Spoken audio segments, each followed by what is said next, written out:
喂，嚟見我。咁睇下呢個先。今晚食乜餸咧？主要都係舊餸啦，又咁啊，烚下啲菜啦，咁啊，上海白菜，咁啊，有啲舊餸。呢個舊餸就係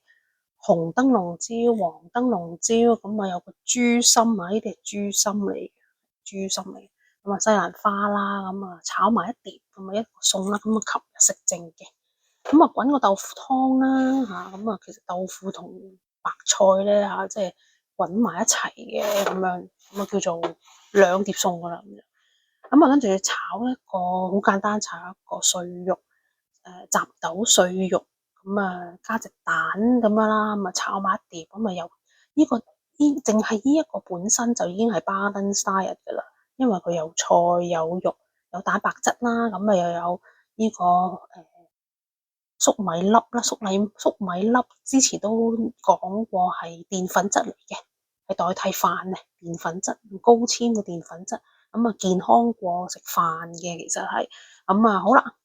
咁呢個就係今晚嘅餸啦，嗱一二三四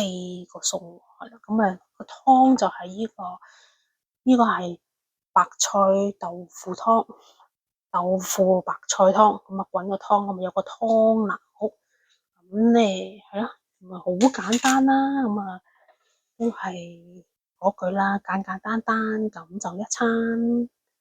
咁啊影張靚相，咁啊執好一份份咁樣餐咧，咁就方便啦。嗱，咁啊特登擺埋落一隻碟度咧，洗碗嘅時候就係洗一隻碟啊嘛，咁啊唔使話分開四個碟啊嘛。咁啊四樣嘢擺埋一齊同一碟咁樣，咁啊有啲卡拿啦，咁啊有 balance diet 啦，咁好啦，